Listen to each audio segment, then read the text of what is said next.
Halo semua, selamat pagi, selamat siang, selamat sore, ataupun selamat malam kepada Bapak dosen dan teman-teman semua yang sedang menonton video ini. Di kesempatan kali ini, kami akan membahas tentang usaha dagang yang telah kami buat. Usaha dagang yang kami buat, kami beri nama Danieli Milk Ice Cream. Tapi sebelum itu, kami akan memperkenalkan diri terlebih dahulu.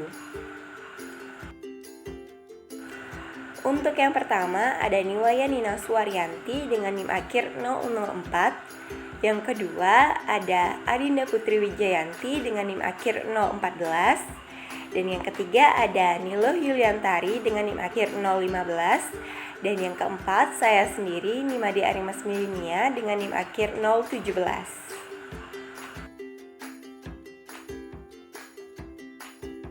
Latar belakang kami mendirikan usaha ini adalah karena melihat di masa saat ini berwirausaha sedang gencar-gencarnya dirintis oleh generasi muda.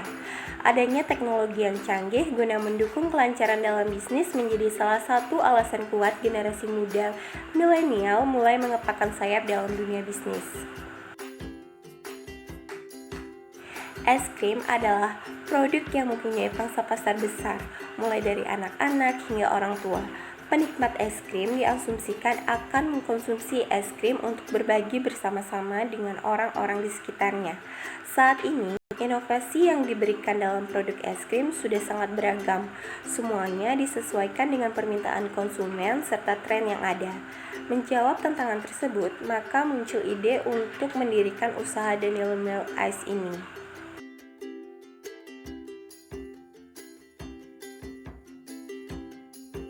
Ringkasan eksekutif studi kelayakan bisnis Danieli Milk Ice.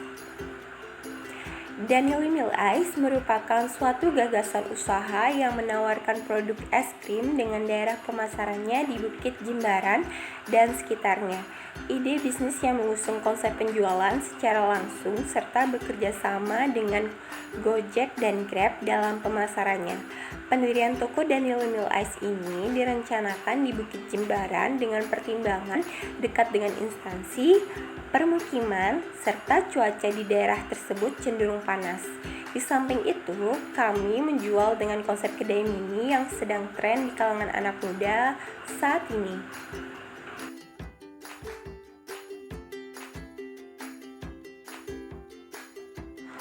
Visi perusahaan kami adalah menjadikan Danieli Milk Ice sebagai ice cream pilihan nomor 1 bagi masyarakat, terutama bagi penggemar ice cream, dengan cara mengutamakan kualitas produk namun tetap dengan harga yang terjangkau. Misi perusahaan kami yang pertama menjual es krim dengan berbagai macam varian rasa. Yang kedua, membuat toko senyaman mungkin dan unik sehingga mampu menarik minat konsumen terutama anak-anak. Yang ketiga, memberikan pelayanan terbaik bagi para konsumen. Yang keempat, selalu mengutamakan 3S, senyum, sapa, dan salam. Selanjutnya di sini saya akan membahas tentang aspek pasar dan pemasaran. Untuk segmentasi, kami membagi 4 segmentasi. Yang pertama ada segmentasi demografi, yang kedua ada segmentasi psikografis, yang ketiga ada segmentasi geografi, dan yang keempat ada segmentasi benefit. Untuk segmentasi demografi, di sini kami membagi beberapa bagian. Yang pertama pembagian usia, anak-anak 5-14 tahun 60%, remaja 15-18 tahun 25%, dewasa di atas 18 tahun 15%. Untuk jenis kelamin laki-laki dan perempuan. Status sosial ekonomi kami menuju semua kalangan. Pekerjaan, pelajar, mahasiswa, pekerja, dan keluarga bisa menikmati produk Danieli Milk Ice ini. Daerah tempat tinggal yang kami tuju adalah daerah yang di pusat perkotaan. Segmentasi selanjutnya itu psikografis, yang dimana kami menuju bagi orang-orang penyuka rasa manis. Untuk segmentasi geografisnya, dibukanya sebuah toko di daerah Jimbaran yang merupakan daerah yang ramai akan pelajar, mahasiswa, pekerja karena lokasinya yang dekat dengan sekolah, kampus, dan perkantoran sehingga pemasaran produk ini dapat menjangkau seluruh lapisan masyarakat. Untuk segmentasi benefitnya, yang pertama, masyarakat membeli produk karena ingin merasakan kesegaran dari ice cream Daily Milk. Yang kedua, masyarakat membeli produk karena tertarik dengan ice cream Daily Milk yang instagramable.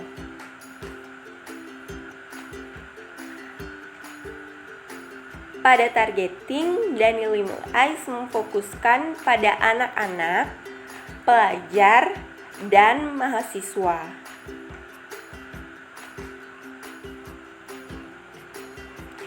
Untuk positioningnya, Daily Milk Ice berusaha menciptakan image dan citra bisnis ice cream ini di benak konsumen sebagai produk ice cream yang mengedepankan cita rasa, higienis, dan terjangkau. Daily Milk Ice juga memiliki tagline yaitu Daily Milk Ice, ademin aja.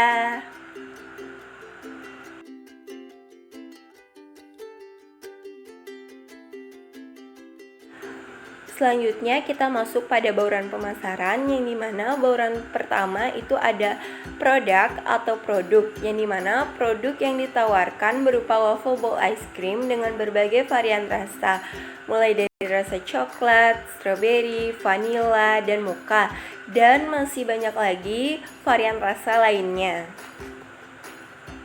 Selanjutnya ada price atau harga. Harga-harga dari produk yang ditawarkan Daily Milk Ice ini berkisaran dari harga Rp4.000 sampai Rp12.000. Selanjutnya ada place atau tempat. Untuk tempat, kami berencana berlokasi di Jalan Raya Kampus Udayana. Kenapa kami memilih lokasi itu? Yang pertama, karena sistem transportasi pada lokasi ini mudah diakses sehingga mempermudah akses keluar masuk mobil besar serta lahan parkir yang cukup luas. Yang kedua, untuk membuat es krim ini, kami mengambil es krim ini dari produsen yaitu PT Sukanda Jaya yang memproduksi es krim merek Diamond, yang dimana PT Sukanda Jaya ini terletak di Jalan Bypass Ngurah Rai, Badung.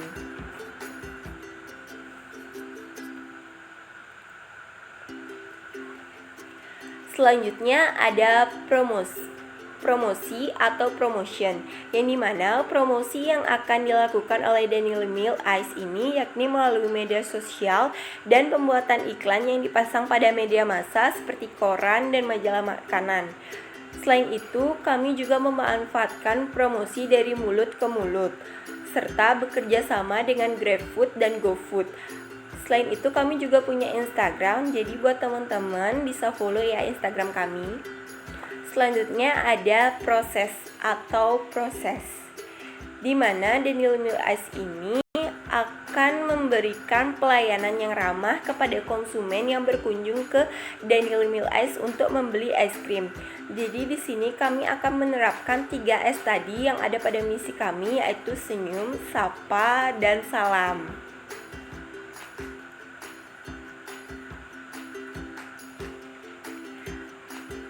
Selanjutnya ada people atau manusia, yang dimana pencetus gagasan ini adalah mahasiswa FEB Unut angkatan 2018.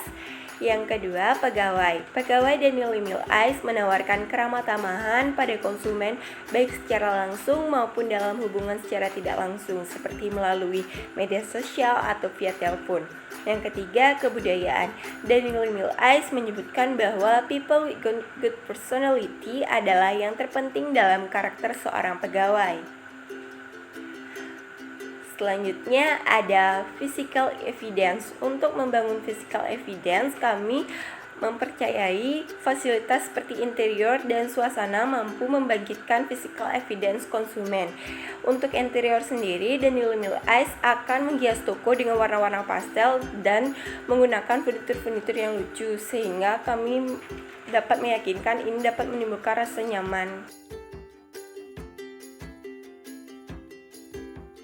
Untuk analisis SWOT-nya, silakan teman-teman skip untuk lebih jelasnya.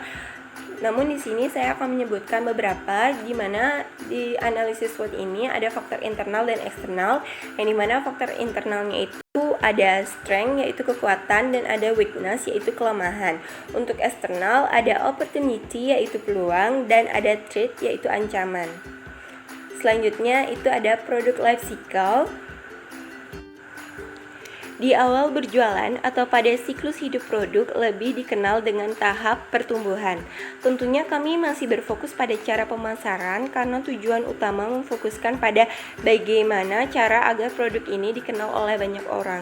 Jadi seperti yang teman-teman lihat pada gambar, posisi kami berada di sana yaitu masih dalam tahap pengenalan dan berusaha untuk menciptakan brand image kepada masyarakat.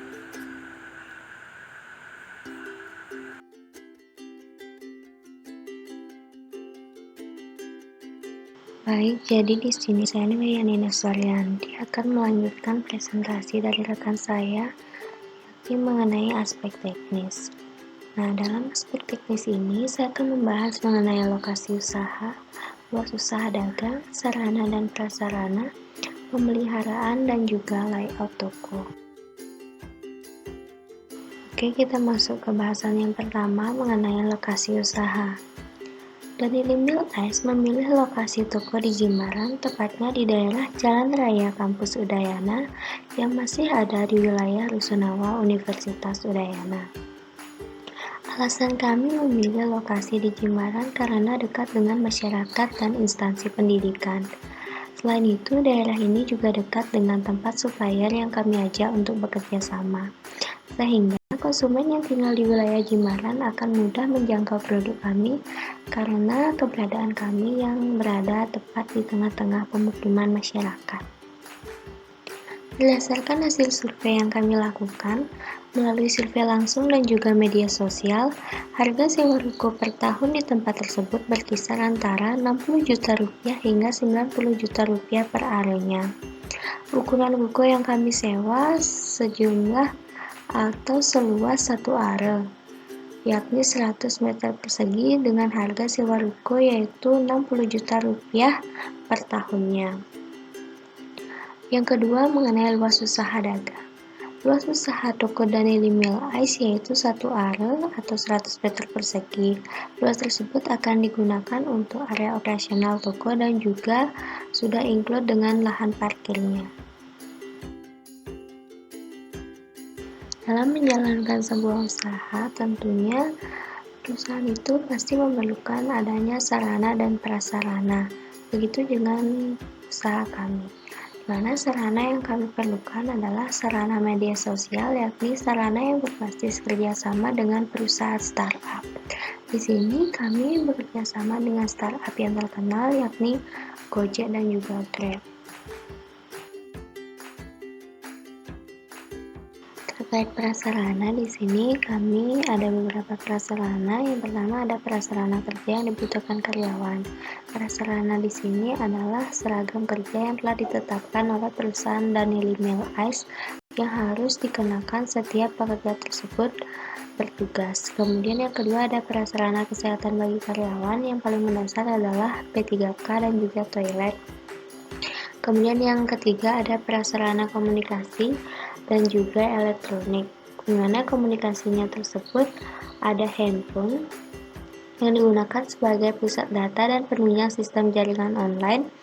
Kemudian untuk elektroniknya ada laptop, dan yang terakhir ada mesin kasir sebagai alat hitung dan pusat data transaksi penjualan serta pembelian. Selanjutnya ada prasarana kenyamanan kerja meliputi meja, kursi, dan juga kipas angin. Kemudian ada prasarana kebersihan seperti yang kita ketahui seperti sapu, tong sampah, alat pel, dan juga lain-lainnya. Dan yang terakhir ada prasarana perlengkapan lainnya yang sangat kita perlukan. Di antaranya adalah under counter freezer, papan menu, tisu, papan nama toko, cup ice cream, waffle ice cream, dan juga sendok ice cream.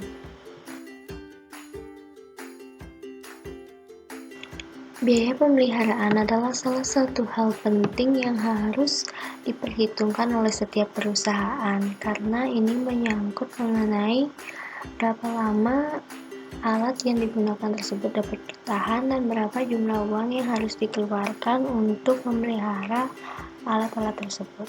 Nah, pemeliharaan yang dibutuhkan adalah bentuk pemeliharaan terhadap alat komunikasi dan elektronik. Biaya pemeliharaan adalah sejumlah 1 juta rupiah per tahunnya. Oke, selanjutnya kita akan membahas mengenai layout toko. Teman-teman bisa lihat di slide layout toko yang kami sajikan. Nah, mungkin teman-teman masih mengira-ngira seperti apa layoutnya. Kalau teman-teman pernah ke gelato, ya teman-teman bisa memperkirakan kurang lebih seperti itu layout ataupun konsep yang kami usung untuk pendirian usaha kami ini. Di sini ada pintu keluar masuk yang berbeda untuk meminimalisir adanya antrean yang panjang sehingga tidak adanya arus balik ke pintu masuk pada saat konsumen itu telah mendapatkan pesanannya, sehingga pintu keluar tepat ada di depan kasir.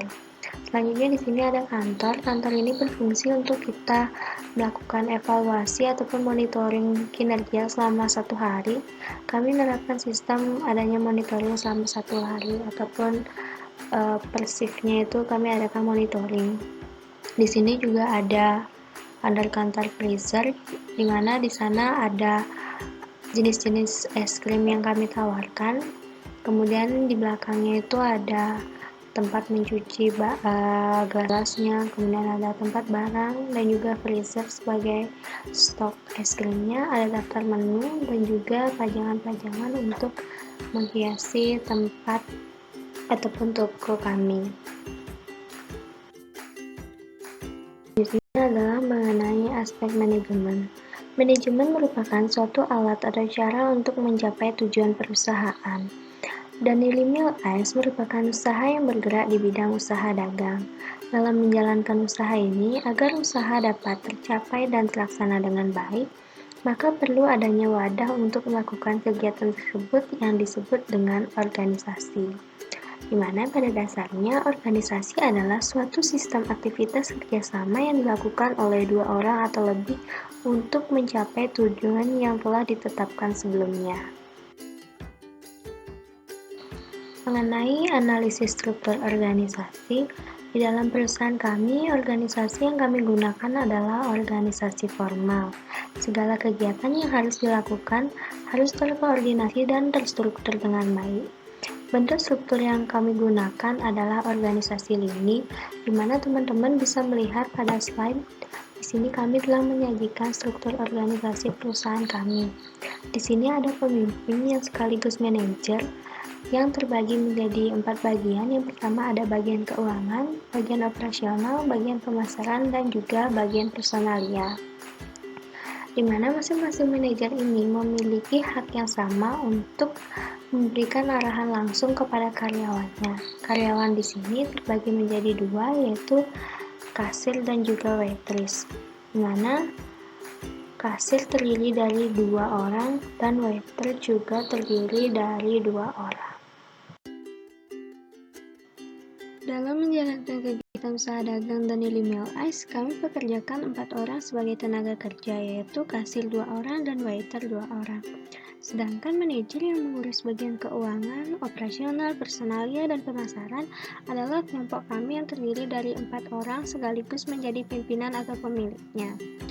4 bagian tersebut diantaranya ada bagian keuangan yang dipimpin oleh Yulian Rari, di mana tugas dan wewenang dari bagian keuangan ini adalah mengatur arus kas yang ada di perusahaan kami, baik itu pengeluaran, pemasukan, serta menghandle secara langsung kasir yang sedang bekerja.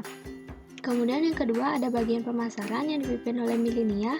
Di sini bagian pemasaran memiliki tugas dan wewenang untuk menganalisa peluang pasar serta mengembangkan ide-ide baru agar perusahaan kami dapat bersaing dengan perusahaan-perusahaan lainnya dan juga dapat dikenal di masyarakat. Kemudian yang ketiga ada bagian operasi yang dipimpin oleh Adinda, di mana bagian operasi ini lebih berfokus pada supplier yang kami ajak bekerja sama, sehingga pada saat pelaksanaan penjualannya itu tidak terjadi adanya kekosongan stok.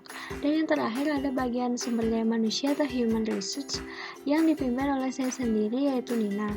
Dimana human resource ini memiliki tugas dan wewenang untuk melakukan rekrutmen dan seleksi terhadap tenaga kerja ataupun calon karyawan. Selain menentukan tenaga kerja, jumlah tenaga kerja, di sini juga human research bertugas untuk menentukan pendapatan ataupun gaji dari karyawan serta manajer-manajernya. Terkait pemberian gaji, bagian SDM ini harus bekerja sama dengan bagian keuangan. Berkaitan dengan tenaga kerja karyawan, sudah sempat saya singgung sebelumnya bahwa Danieli Mills Ice memerlukan karyawan bagian kasir sebanyak 2 orang dan karyawan bagian waiter sebanyak 2 orang. Untuk tugasnya atau deskripsi pekerjaan di bagian kasir, mungkin teman-teman sudah familiar yang salah satu tugasnya itu adalah proses transaksi, pelayanan jual beli, serta melakukan pembungkusan dan pengecekan atas jumlah barang pada saat penerimaan barang. Untuk spesifikasi pekerjaannya itu adalah minimal lulusan SMA atau sederajat, mampu menghitung dengan baik, teliti, dan bisa menggunakan komputer. Kemudian untuk karyawan bagian waiter itu, pekerjaannya adalah melayani pelanggan yang membeli es krim, memastikan servis yang diberikan kepada tamu sudah sesuai dengan standar operasional prosedur atau SOP, menjaga memelihara kelengkapan operasional tetap bersih, rapi, dan tidak rusak. Untuk spesifikasi pekerjaannya itu adalah minimal lulus SMA dan bertanggung jawab, jujur, serta dapat berkomunikasi dengan baik. Setiap perusahaan tentunya akan menetapkan sebuah peraturan kerja bagi karyawannya agar karyawannya tersebut mampu bersikap disiplin dalam menjalankan pekerjaannya. Begitu juga pasti akan menetapkan standar gaji karyawan untuk menjadi motivasi dalam bekerjanya. Nah, Danieli Mills Ice memiliki beberapa aturan kerja. Yang pertama mengenai jam operasional, di mana jam operasional kerja selama 10 jam kerja, yaitu 5 jam di shift pagi dan juga 5 jam di shift siang. Untuk shift pagi itu dimulai dari pukul 8 pagi sampai jam 13 waktu Indonesia Tengah, dan di shift siang dimulai dari jam 1 siang sampai jam 6 sore atau 18 waktu Indonesia Tengah. Selanjutnya, setiap karyawan diharapkan atau diwajibkan untuk datang tepat waktu dan melapor jika ingin izin kerja ataupun izin pada saat sakit, sehingga ketika tidak ada alasan maka karyawan tersebut akan mendapatkan panggilan dari manajer personalia. Selanjutnya, karyawan atau pekerja diwajibkan untuk mengenakan seragam yang telah ditetapkan perusahaan. Dan yang terakhir, karyawan wajib untuk bekerja keras, jujur, dan fleksibel dalam mengambil pekerjaan. Terakhir adalah mengenai gaji karyawan. Pada perusahaan Danieli Mills Ice, pemilik sekaligus manajer mendapatkan gaji sebesar 5 juta rupiah per bulannya, sedangkan untuk karyawan mendapatkan gaji sebesar 2 juta per bulannya. Dengan perhitungan gaji dihitung sesuai laporan pendapatan dari perusahaan. Untuk lebih lengkapnya mengenai laporan pendapatan dari perusahaan tersebut akan dibahas pada aspek keuangan. Baik, terima kasih atas waktunya. Perkenalkan, nama saya Niluh Yuliantari dengan NIM akhir 015, absen 9, akan melanjutkan presentasi mengenai aspek keuangan. Untuk yang pertama yaitu mengenai kebutuhan modal investasi, di mana besarnya dana investasi yang diperlukan untuk merealisasikan rencana usaha dagang kami, baik untuk kebutuhan aktiva lancar maupun untuk aktiva tetap, di mana untuk modal tetap adalah sejumlah Rp339.453.000, untuk modal kerja sejumlah Rp131.297.000, sehingga jumlah kebutuhan modal investasi yang kami perlukan adalah Rp470.750.000. Baik, jadi di sini Dapat dilihat bersama-sama mengenai rincian dari modal tetap dan modal kerja kami, di mana modal tetap dimulai dari sendok es krim sampai dengan sewa toko dengan jumlah Rp339.453.000. Kemudian modal kerja dari pembelian barang dagangan awal sampai dengan tisu dengan total Rp131.297.000, sehingga total investasi yang kami perlukan adalah Rp470.750.000. Untuk rinciannya bisa sama-sama teman-teman lihat di slide. Selanjutnya adalah sumber modal, di mana perincian sumber perolehan dana yang dibutuhkan oleh perusahaan dagang kami, baik dari modal sendiri maupun modal asing, dengan rincian Rp38.550.600 merupakan modal tetap yang berasal dari modal sendiri. Kemudian Rp78.778.200 merupakan modal kerja yang berasal dari modal sendiri. Kemudian Rp135.781.200 merupakan modal tetap yang berasal dari modal asing. Kemudian Rp52.518.800 merupakan modal kerja yang berasal dari modal asing. Kemudian perhitungan penyusutan kami, di mana bisa teman-teman dan Bapak lihat di slide, di mana mulai dari sendok es krim sampai dengan sewa toko sesuai dengan harga per unitnya bisa dilihat. Kemudian jumlah kebutuhan, ada total investasi, umur ekonomis, dan depresiasi per tahunnya, sehingga total penyusutan aktiva tetap kami adalah sejumlah Rp20.490.600. Selanjutnya kami juga membuat mengenai estimasi penerimaan, di mana estimasi penerimaan per bulan, di mana dimulai dari bulan pertama, yaitu kami estimasikan es krim waffle small itu dengan jumlah 500 buah dengan harga 6.000 per buahnya, di mana totalnya adalah 3 juta, sampai dengan es krim cone medium dengan jumlah 400 buah dengan harga per buahnya Rp7.000, sehingga totalnya menjadi 2.800.000, dan total penerimaan pada bulan pertama kami adalah Rp34.700.000. Kemudian untuk bulan kedua adalah es krim waffle small itu 500 buah dengan harga sama, yaitu 6.000 dengan total 3 juta, sampai dengan es krim cone medium 400 buah itu dengan harga 7.000, 2.800.000 totalnya, sehingga total penerimaan pada bulan kedua adalah Rp35.500.000 dengan rincian yang dapat dilihat di slide. Untuk estimasi penerimaan bulan ketiga, rinciannya bisa sama-sama dilihat di slide. Itu kami mengestimasikan total penerimaan kami adalah Rp36.100.000. Kemudian untuk estimasi penerimaan pada bulan keempat, yaitu total penerimaan sejumlah Rp37.300.000 dengan rincian yang dapat dilihat di slide. Untuk bulan kelima, estimasi penerimaannya itu dengan total penerimaan Rp37.600.000. Kemudian estimasi penerimaan bulan keenam dengan total penerimaan yaitu Rp38.180.000. Kemudian estimasi penerimaan bulan ketujuh yaitu dengan total penerimaan Rp39.100.000. Selanjutnya adalah estimasi penerimaan bulan ke-8 dengan total penerimaan adalah Rp39.720.000. Estimasi penerimaan bulan ke-9 dengan total penerimaan yaitu Rp39.900.000. Kemudian estimasi penerimaan bulan ke-10 yaitu dengan total penerimaan Rp40.250.000. Estimasi penerimaan bulan ke-11 yaitu dengan total penerimaan Rp40.800.000. Kemudian yang terakhir adalah estimasi penerimaan bulan ke-12 dengan total penerimaan yaitu Rp44.050.000. Jadi dengan menjumlahkan estimasi penerimaan bulan pertama sampai dengan bulan ke-12, maka didapatkan estimasi penerimaan tahun pertama kami adalah Rp463.200.000. Kemudian kami harapkan estimasi penerimaan per tahun ini mengalami peningkatan atau kenaikan dan mencapai full kapasitas yaitu 310 buah per hari atau 111.600 buah per tahun pada tahun 2025 atau tahun kelima. Sehingga pada tahun kedua kami estimasikan mencapai 70% dari full kapasitas yaitu 217 buah per hari atau 78.120 buah per tahun, dengan total penerimaan tahun kedua adalah Rp606.200.000.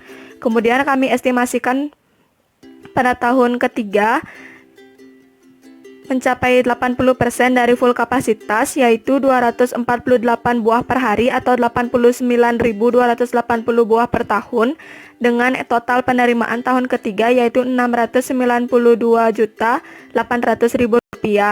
Kemudian kami estimasikan pada tahun keempat mencapai 90% dari full kapasitas, yaitu 279 per hari atau 100.440 buah per tahun, dengan total penerimaan yaitu Rp779.400.000. Kemudian yang terakhir untuk tahun kelima, kami estimasikan mencapai full kapasitas atau 100% dari full kapasitas, yaitu 310 buah per hari atau 111.600 buah per tahun, dengan estimasi penerimaan 866 juta. Kemudian kami juga melampirkan estimasi pengeluaran kami, di mana estimasi pengeluaran per bulan tahun pertama dengan rincian dari pembelian barang dagangan sampai dengan biaya bunga pinjaman, dengan total estimasi pengeluaran per bulan yaitu Rp31.606.203, dan total estimasi pengeluaran selama 12 bulan pada tahun pertama yaitu Rp379.274.440.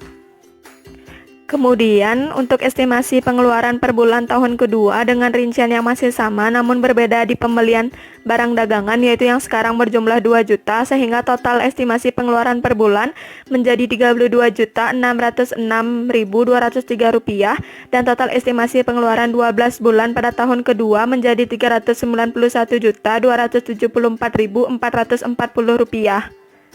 Selanjutnya untuk estimasi pengeluaran per bulan pada tahun ketiga, di mana rinciannya yaitu masih sama namun di pembelian barang dagangan menjadi 3 juta, sehingga total estimasi pengeluaran per bulannya menjadi Rp33.606.203, dan total estimasi pengeluaran 12 bulan pada tahun ketiga menjadi Rp403.274.440. Kemudian untuk estimasi pengeluaran per bulan tahun keempat, itu dengan total estimasi pengeluaran per bulan menjadi Rp34.106.203, dan total estimasi pengeluaran 12 bulan pada tahun keempat menjadi Rp409.274.440.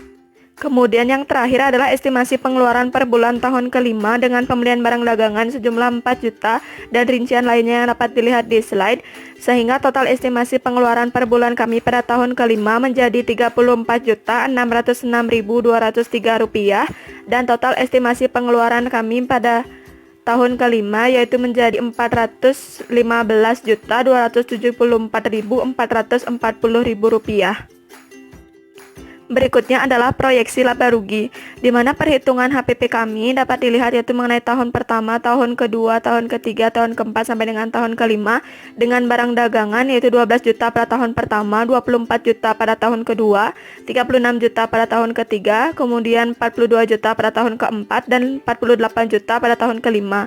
Dan biaya angkut barang itu masih sama dari tahun ke tahunnya sejumlah 2.400.000, sehingga HPP kami pada tahun pertama Rp14.400.000, pada tahun kedua Rp26.400.000, pada tahun ketiga Rp38.400.000, pada tahun keempat Rp44.400.000, dan pada tahun kelima yaitu Rp50.400.000. Kemudian untuk biaya tenaga kerja langsung, di mana gaji owner itu masih sama dari tahun pertama sampai dengan tahun kelima, 240 juta, dan gaji pegawai 96 juta, sehingga total gaji kami adalah 336 juta dari tahun pertama sampai dengan tahun kelima. Dan biaya overhead pabrik atau BOP itu biaya servis sejumlah 12 juta, dan biaya administrasi dan umum 2.400.000, serta biaya listrik 2.400.000, sehingga total BOP kami adalah Rp16.800.000. Kemudian ada biaya penyusutan yaitu sejumlah Rp4.098.120.000, dan biaya bunga sejumlah Rp4.376.320.000. Selanjutnya adalah laporan laba rugi dari perusahaan dagang kami, di mana pada tahun pertama kami memperoleh laba kotor yaitu sejumlah Rp448.800.000, pada tahun kedua Rp579.800.000, pada tahun ketiga Rp654.400.000, dan pada tahun keempat Rp735 juta, dan tahun kelima yaitu Rp815.600.000. Nah, jadi setelah dikurangkan dengan total biaya, kemudian dijumlahkan dengan EBT, dan dikurangkan lagi dengan tax yaitu 10%, maka earning after tax atau laba bersih kami adalah Rp78.773.004 pada tahun pertama, Rp196.673.400 pada tahun kedua, tahun ketiga yaitu Rp263.813.004 pada tahun keempat yaitu Rp336.353.004 dan pada tahun kelima yaitu Rp408.893.004. Kemudian ada perhitungan investasi di mana dapat dilihat di slide. Itu pertama kami menghitung mengenai payback periodnya.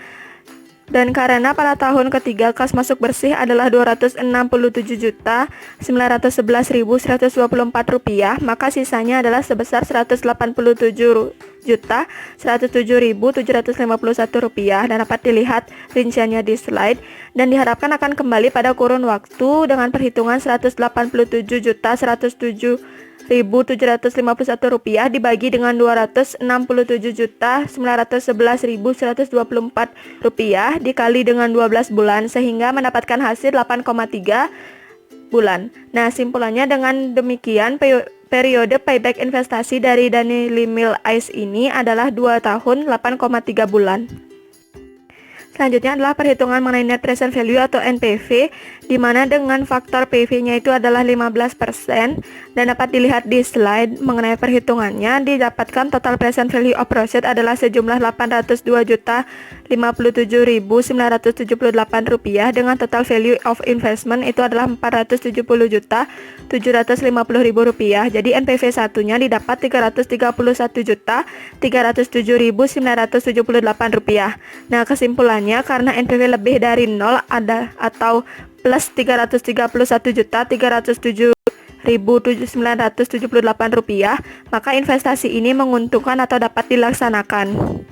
Kemudian adalah perhitungan mengenai profitability index, itu dengan total present value of project dikurangi dengan total value of investment, di mana Rp802.057.978 dibagi dengan Rp470.750.000 mendapatkan hasil 1,703.787.526. Nah, kesimpulannya karena PI ini lebih dari 1, maka investasi dapat diterima. Selanjutnya adalah perhitungan mengenai IRR atau Internal Rate of Return, di mana dengan faktor PV 35% kami hitung NPV 2-nya itu total present value of project-nya didapat Rp475.414.407 dan total value of investment-nya adalah Rp470.750.000. Dengan NPV 2-nya kami dapatkan Rp4.604.407.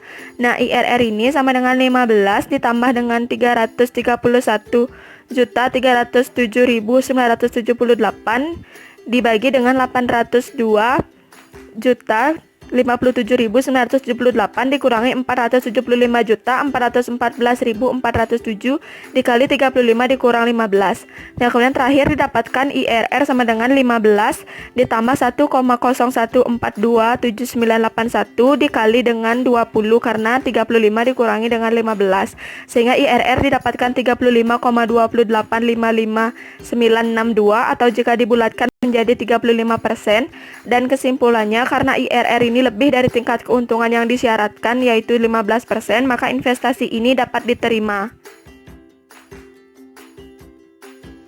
Baik, di sini saya Adinda Putri Wijayanti akan melanjutkan pembahasan yaitu mengenai aspek ekonomi, kompetitor, sosial, dan budaya.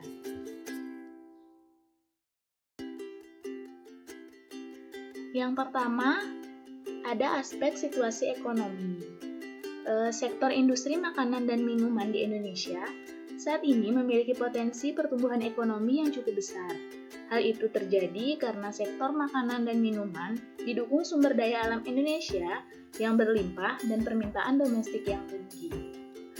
Seperti yang kita tahu bahwa Indonesia merupakan negara beriklim tropis yang memiliki penduduk lebih dari 250 juta jiwa. Tak heran jika es krim di Indonesia begitu sangat digemari. Menurut Euromonitor, pasar es krim di Indonesia merupakan yang terbesar di Asia Tenggara, hingga mencapai 158 juta liter. Inilah salah satu alasan es krim sangat potensial untuk dijadikan sebagai salah satu peluang usaha yang menguntungkan. Kemudian ada aspek kompetitor. Jadi pesaing dari es krim Danily Milk Ice ini adalah Gelato Massimo, di mana Gelato Massimo ini merupakan produk es krim yang menawarkan konsep yang sama. Gelato Massimo ditujukan sebagai es premium dengan segmen menengah ke atas. Harga yang ditawarkan lebih mahal dari Danily Milk Ice, yaitu Rp20.000 per kon, dengan berbagai rasa seperti vanilla, coklat, dark coklat, dan cherry serta green tea. Sedangkan dari segi promosi, Gelato Massimo ini tidak menggunakan iklan atau televisi, melainkan dengan media jejaring sosial. Penyebarannya melalui toko-toko dan minimarket. Target audiens Gelato Massimo ini hampir sama dengan Danily Milk Ice, yaitu orang-orang yang menyukai rasa manis. Kemudian yang terakhir ada aspek sosial dan budaya. Produk minuman yang tengah diminati oleh masyarakat saat ini adalah es krim. Produk minuman yang satu ini digandrungi mulai dari anak-anak hingga orang dewasa. Es krim memiliki rasa yang manis dengan tekstur yang lembut juga sangat menyegarkan, di mana rasa es krim itu sangat beragam mulai coklat, stroberi, vanila, mocha, dan lain sebagainya. Peluang bisnis es krim dapat dibilang menjadi peluang yang menguntungkan, karena dunia bisnis es krim sendiri di Indonesia memang tidak pernah ada habisnya, di mana terus berkembang sangat pesat. Produk es krim menjadi bisnis minuman yang paling laris, di mana pangsa pasar produk es krim yang luas serta mudah dipasarkan. Selanjutnya, di sini saya akan membahas mengenai aspek yang terakhir, yaitu aspek hukum. Yang pertama di sini ada nama unit usaha. Bidang usaha dagang yang kami buat ini bergerak pada penjualan es krim, dengan harapan produk yang kami jual ini dapat digemari oleh seluruh masyarakat. Adapun nama badan usaha kami ini yaitu Danily Milk Ice. Pemiliknya yaitu kelompok kami yang terdiri dari 4 orang, saya sendiri, kemudian Niwaya Nina Suwaryanti, Niluh Yuliantari, dan Nimade Arimas Nilinya. Alamatnya itu berada di Jalan Raya Kampus Universitas Udayana, dan nomor handphonenya itu yaitu 083 114 308 735. Kemudian selanjutnya ada badan hukum. Jadi jenis badan hukum usaha kami yaitu firma, karena usaha ini didirikan dari 4 anggota dan dijalankan dengan memakai nama bersama, di mana semua anggota mempunyai tanggung jawab terhadap perusahaan dan menyerahkan kekayaan pribadi sesuai yang tercantum di dalam akta pendirian firma. Dan jika mengalami kebangkrutan, semua anggota harus bertanggung jawab sampai harta punya pribadi ikut dipertanggungjawabkan. Dalam firma, semua anggota bertanggung jawab sepenuhnya, baik sendiri maupun bersama, terhadap utang-utang perusahaan kepada pihak lain. Di mana tujuan dari firma sendiri adalah untuk memperluas usaha dan menambah modal agar lebih kuat dan mampu bersaing dengan perusahaan lain. Adapun untuk mendirikan badan usaha firma, diperlukan beberapa persyaratan perizinan, yaitu yang pertama ada izin domisili usaha dari kantor Satlak PTSP kelurahan setempat. Kemudian yang kedua ada penerbitan NPWP. Jadi NPWP ini adalah nomor pokok wajib pajak yang diberikan kepada wajib pajak sebagai sarana dalam administrasi perpajakan yang digunakan sebagai tanda pengenal diri atau pengikat wajib pajak dalam pengalihan hak dan kewajiban perpajakannya. Kemudian yang ketiga itu adalah permohonan SIUP, di mana SIUP itu merupakan surat izin usaha perdagangan, dan yang terakhir adalah pendaftaran TDP. Nah, jadi TDP itu merupakan tanda daftar perusahaan, di mana TDP itu merupakan surat tanda pengesahan yang diberikan kepada perusahaan yang telah melakukan pendaftaran perusahaannya. Kemudian ada analisis legalitas usaha. Analisis aspek hukum dimaksudkan untuk meyakini apakah secara hukum atau yuridis rencana bisnis dapat dinyatakan layak atau tidak. Jika suatu rencana bisnis yang tidak layak tetap direalisasikan, bisnis akan mengalami risiko yang besar, bahkan dapat diberhentikan oleh pihak yang berwajib atau akan diprotes oleh masyarakat. Dipandang dari sudut sumbernya, bentuk legalitas dapat dibedakan menjadi dua sumber, yaitu yang pertama ada kelompok masyarakat, kemudian yang kedua ada pemerintahan. Jadi kelompok masyarakat itu merupakan kelompok yang hidup dan tinggal di daerah atau wilayah tempat bisnis yang akan didirikan. Masyarakat ini dapat menjadi bagian dari sistem dan struktur pemerintahan ataupun kelompok adat atau suku. Kemudian pemerintah. Nah, di mana pemerintah ini merupakan bagian dari struktur dan sistem pemerintah Indonesia, termasuk lembaga pemerintah dari desa sampai negara serta instansi, lembaga, departemen yang membidangi sektor-sektor tertentu. Untuk mendapatkan legalitas usaha, kedua sumber tersebut harus diperhatikan dalam mendapat perizinan atau legalitas pemerintah. Perusahaan harus terlebih dahulu mendapatkan persetujuan kelompok masyarakat. Salah satunya usaha kami, yaitu Danily Milk Ice, di mana Danily Milk Ice yang ingin mendapatkan izin mendirikan usaha perdagangan atau SUP dari pemerintah daerah setempat, dalam hal ini yaitu adalah Jimbaran, di mana Danily Milk Ice terlebih dahulu harus meminta surat keterangan domisili usaha yang dikeluarkan oleh kepala desa atau lurah dengan sepengetahuan RT atau RW setempat. Usaha dapat dikatakan legal jika telah mendapatkan izin usaha dari pemerintah daerah setempat melalui instansi, lembaga, departemen, atau dinas terkait. Baik, sekian presentasi dari kelompok usaha dagang Danily Milk Ice. Kami mohon maaf apabila terdapat kekurangan dan salah-salah kata. Kami tutup dengan terima kasih.